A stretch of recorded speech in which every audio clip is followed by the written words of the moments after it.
I need new This music. is the JJO Discover New Music Podcast. You don't know we love me.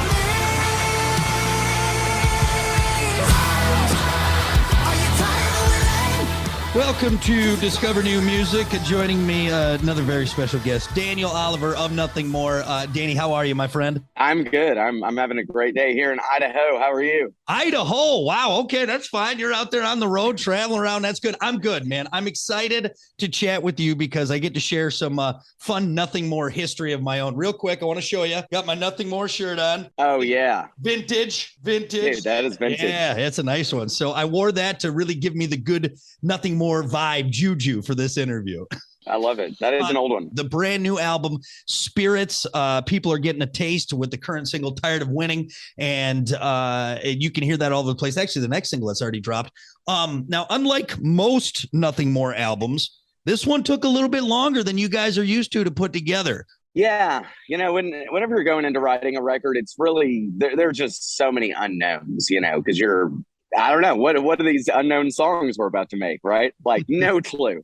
And yeah, you don't know how long it's going to take. You don't really know like what every song is just kind of its own little thing. And some of them come together really quickly, and others like they just like keep needing pieces and things worked in and out. And looking back at this record, it did take us a long time, but there are, I think, 4 songs on it or 5 songs on it surfacing that are like 5 or 6 minute song, like 5 or 6 minute long, like epics, you know? Yeah. So maybe that had something to do with it, you know, like the density of this round of music seemed to get a little bit heavier and I don't know, a little bit more experimental, I'd say. And I think a lot of that had to do with probably the pandemic and us kind of we weren't really forced to be apart per se, but it was kind of encouraged, you know, as far as just travel was harder and things like that. Yeah, I don't know. We've always taken a long time when it comes to writing. I hope it's twice as good though, if it took twice as long. So let's hope there's a 1-to-1 ratio at least. The math will work out. It'll work out. The math will work out, trust me. 6 albums in now, 6 studio albums, I should say. What can maybe fans expect? And then maybe what are some unexpecteds with this album that you're excited for fans to hear? Like, I feel like we all upped our game a lot with this record as far as songwriting and also the self-production. That's been the big thing that has really made this band go slow, is that we don't hire producers. Like we go into a studio to track the drums, to do the drum room thing. But even that's just still us and our manager guiding the thing. Yeah, like there's a song I've always wanted to have a reason to like learn to play upright, especially with a bow. There's a song on the record, Deja Vu, where I'm playing a, real heavily affected electric upright, and hitting all the like low rhythms with a bow. It's real cool sounding, stuff like that. We just really, like, me and Mark especially kind of took our time a little more making with the soundscape aspect of, the stringed instruments, We'd always kind of get the basics first. And then Johnny's always been in charge of programming, all the extra stuff you hear. Yep. And this album, me and Mark kind of took it upon ourselves to go ahead and put more things like that into the album before it gets to Johnny, just with the guitar and bass. So there's a lot of noises on the record I'd like to point out to you that are bass guitar that you would have had no idea. So anytime you hear a 747 taking off or something like that, that's me. That's you. That's you. So that's me. Did you learn? You said you learned to play the upright just for this out, something you wanted to do, or were you practicing? Yeah. No, I mean, a 3-day crash course. Wow. Yeah, I was like, Mark, I got it. Give me 3 days. It's coming. So my right hand was just like a little plump mess for about a week. But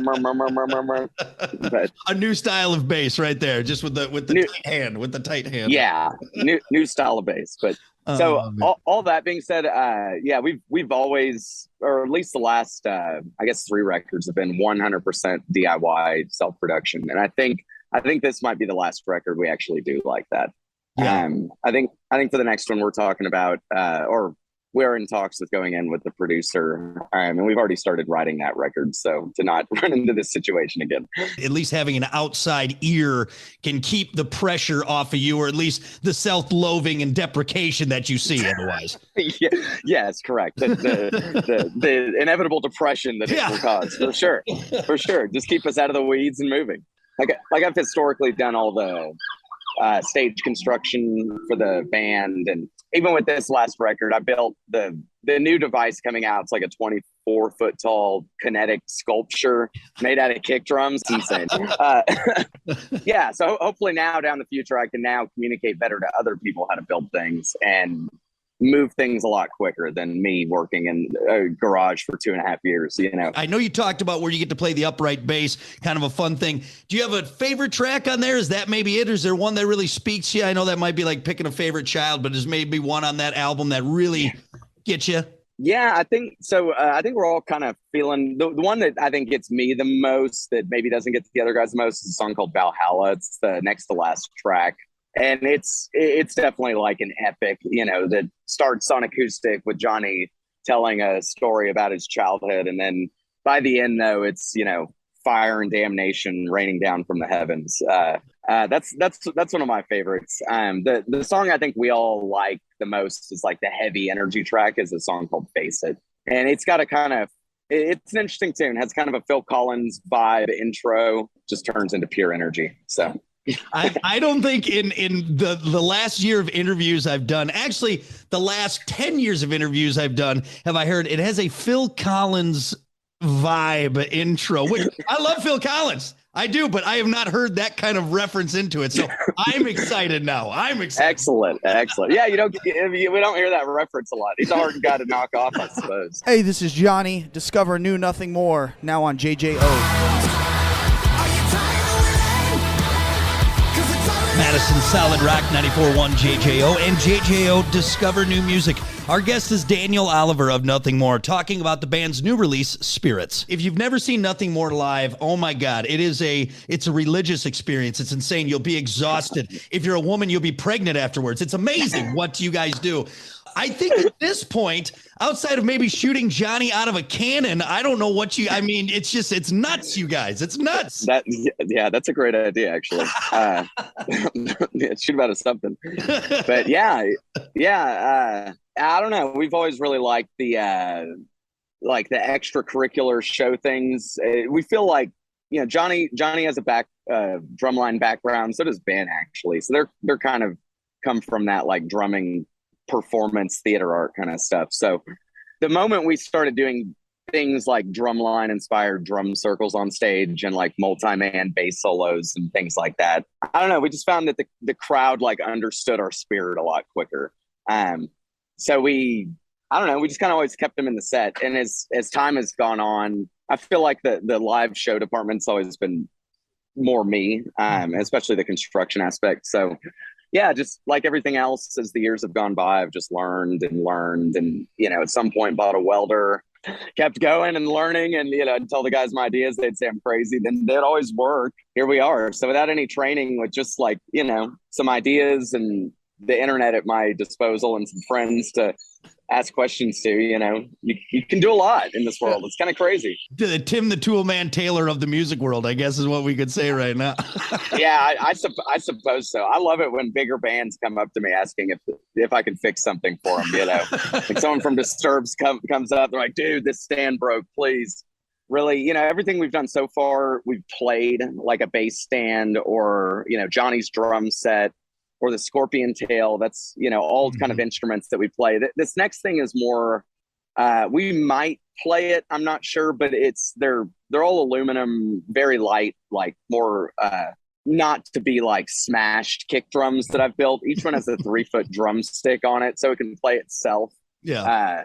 And then each drum can move about 30 degrees in every direction from the drum next to it. So yeah, you have 3 drums, they can make a full like kind of 90. And then the whole assembly can like tilt and kind of spin around, and pretty rad. So next time we hang out, I'll show you a video. I love it. I'm excited, man. I'm excited to see. And again, it just adds to it. Obviously, the music alone stands on its own, but then you see it live, and it's just such a I don't know, a primal experience with Nothing More. I love it every single time. All right. Well, before I let you go, again, everyone, the new album, Nothing More, Spirits. If you don't get it and add it to your collection, you're a fool. And then, of course, make sure you go out and see Nothing More live because that will just change your life. I promise you.